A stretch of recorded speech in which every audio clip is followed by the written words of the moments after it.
on to old business. Our first item of old business is subdivision 2021-23, Stillwater Harbor. All right, everybody, buckle up.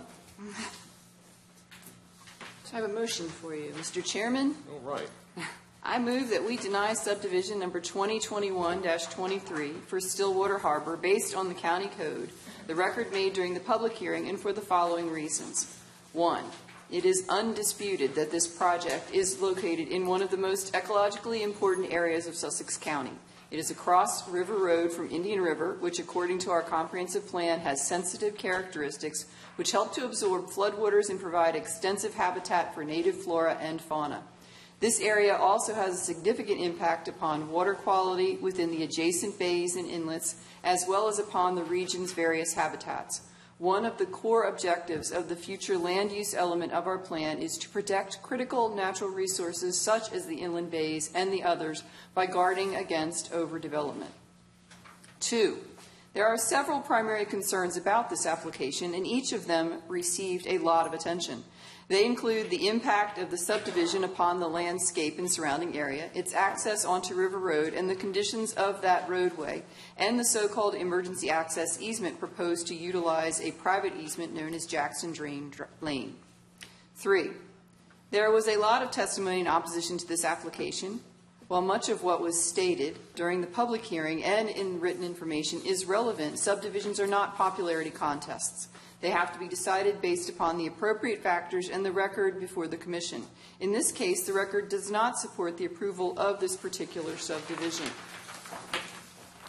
4, Section 99-17B of Sussex County Zoning Code states that the access to the subdivision shall be from a public highway having a width of at least 50 feet, and the number and location of access streets shall be controlled for traffic safety and protection of surrounding properties.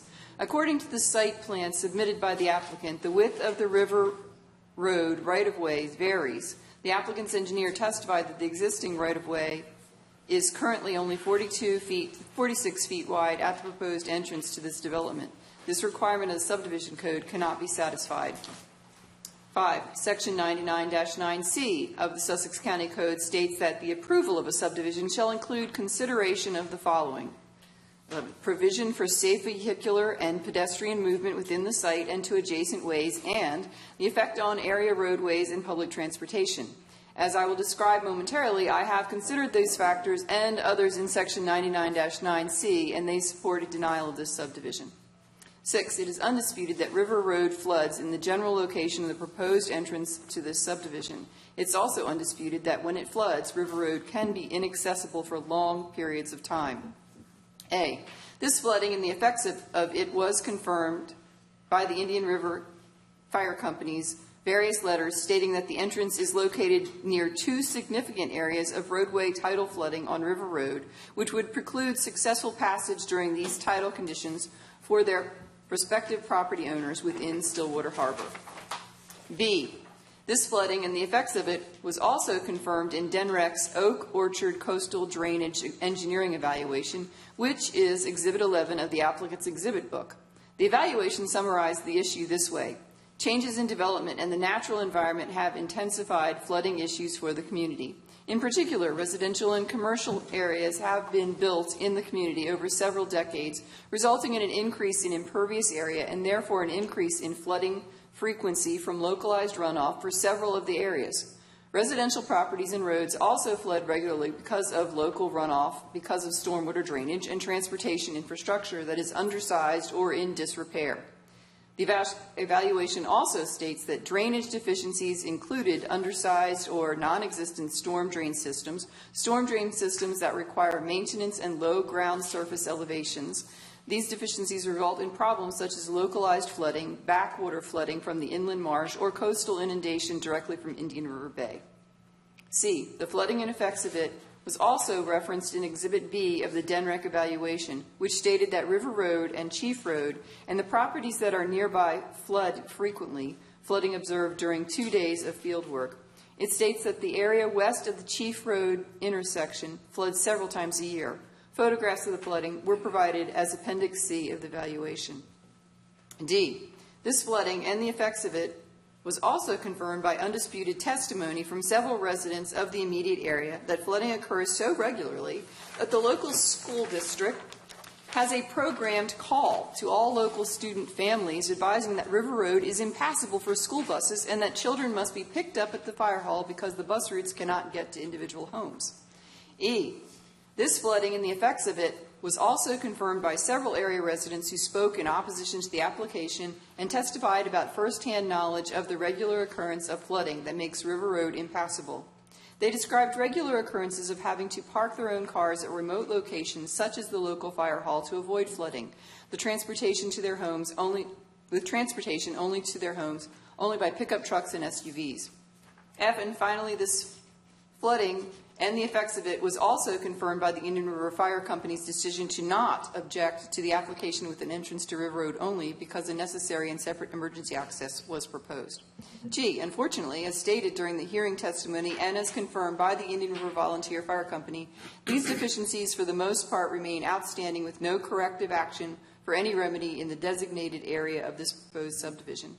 H, as a result of the regular flooding that occurs on River Road, the subdivision does not comply with Section 99-9C or 99-17B of the subdivision code. 7, this section of River Road is narrow and low-lying with admittedly non-existent or inadequate drainage.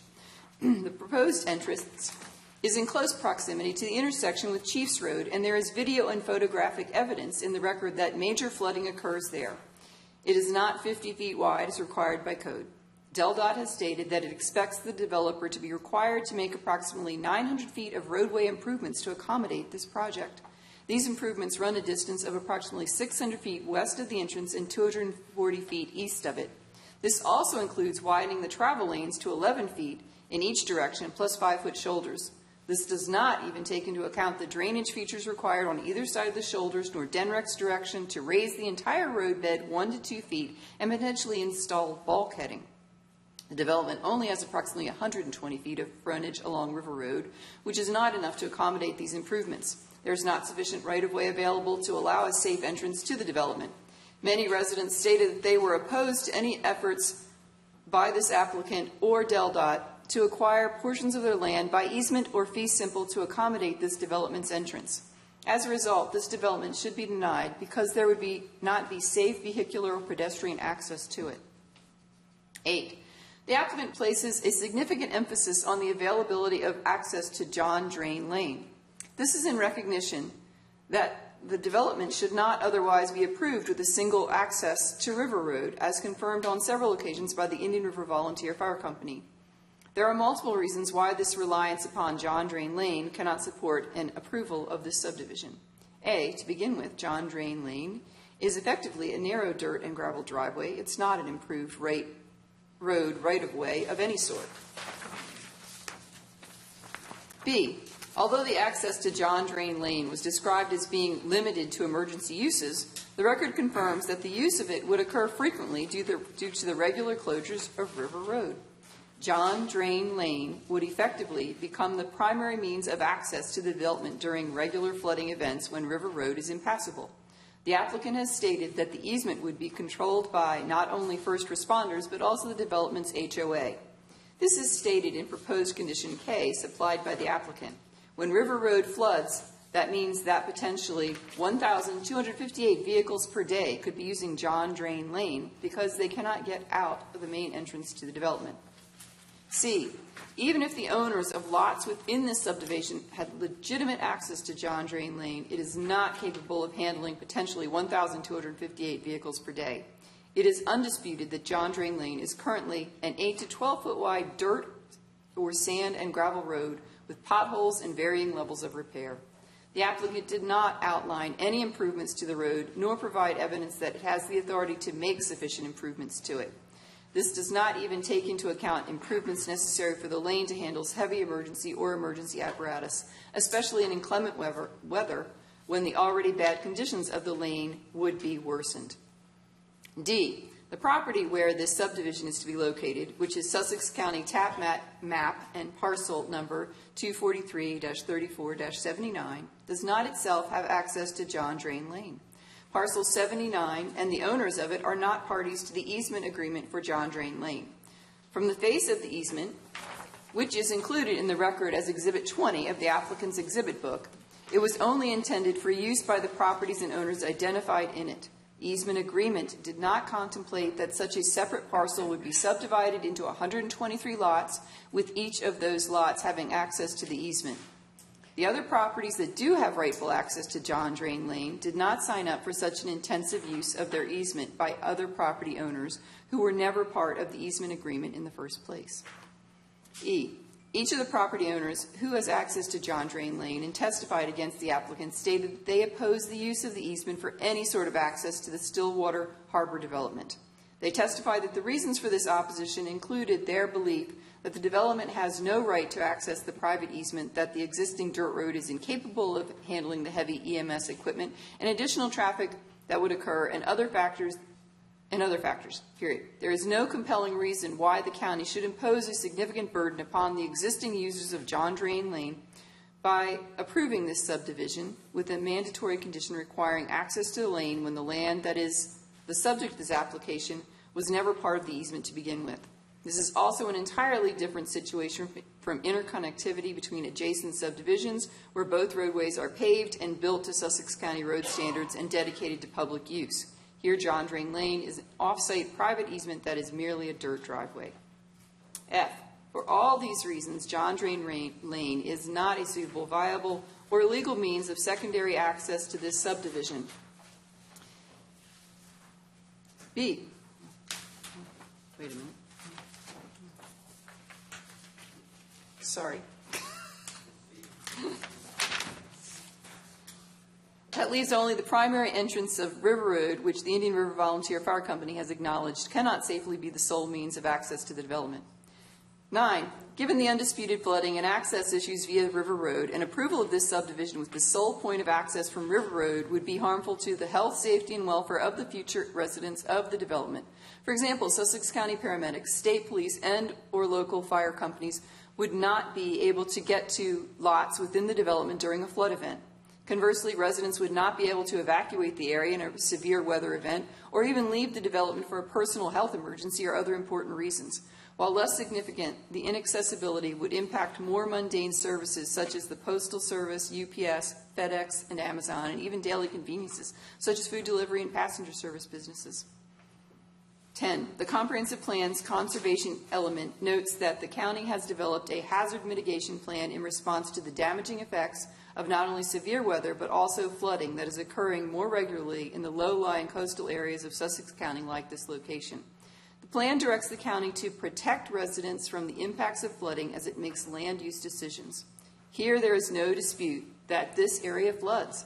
The county should not put new residents in jeopardy by approving this subdivision in a location where flooding already occurs. It would make a bad situation worse. 11. I am also not satisfied that the applicant has adequately addressed the items set forth in Section 99-9C of the Sussex County Subdivision Code. A. I do not believe that this project is integrated into the existing terrain and surrounding landscape. The property includes a tidal branch and a lot of tidal and federal wetlands. There is a substantial drop in elevation between the lots and cul-de-sacs and these environmentally sensitive areas. On top of that, the design of the development proposes substantial tree removal right along the upper edge of the topographic drop-off to the wetlands and branch below. The applicant has not satisfactorily addressed how the tree removal and soil disturbance at the top of this natural grade change will not adversely impact the wetlands and tidal branch below. As our comprehensive plan is recognized, it is areas exactly like this that must be protected to maintain and improve the water quality in our inland bays. B, for the same reason, I do not believe that this project has adequately addressed the preservation of natural features. Although the applicant's response to item 3 of section 99-9C is that the roadway system, stormwater features, and lots were designed in such a way to minimize impacts, disturbance of steep slopes, the applicant has not sufficiently shown how this is accomplished. This is particularly the case when in several instances the cul-de-sacs, roadways, and lots are proposed immediately next to the top of these steep slopes with the resulting tree and vegetation removal at the very top of the slope that will likely destabilize the slope and damage the sensitive areas below. C, I do not believe that the applicant has adequately addressed the minimization of tree, vegetation, soil removal, and grade plans. In the PLUS report on this project, DENREC has stated that this project is located on one of the last remaining parcels of large contiguous forest in the frequently flooded Oak Orchard area. Removal of the forest lands risks increased flooding, drainage issues for residents, existing and new, increased nutrient input into the inland bays, and significant habitat loss for migratory birds.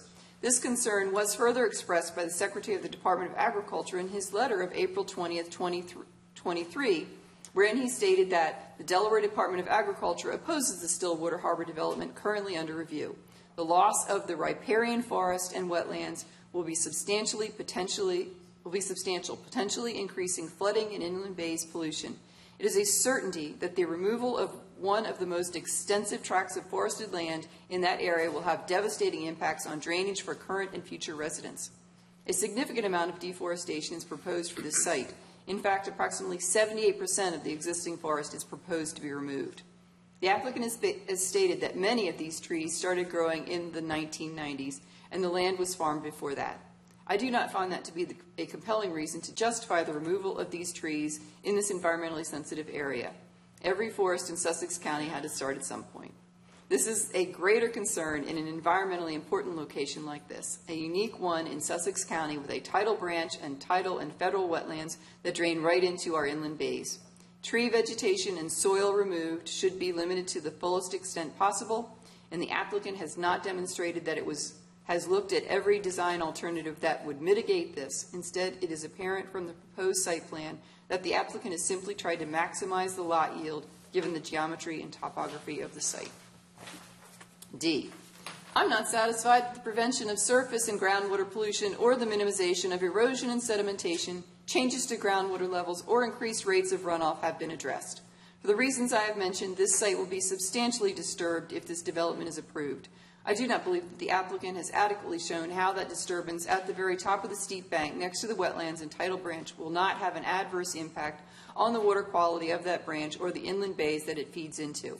This concern was specifically mentioned in the DENREC evaluation that explained that development like this in this area causes an increase in impervious area and therefore an increase in flooding frequency from localized runoff. Groundwater issues are already bad in this area because of local runoff due to stormwater drainage and transportation infrastructure that is undersized or in disrepair. The applicant has not addressed how this project will avoid this documented existing problem and not make it worse. E, I've already mentioned how this project, with the documented deficiencies of River Road, does not provide for safe vehicular and pedestrian movement within the site and to adjacent ways, so I will not reiterate those issues.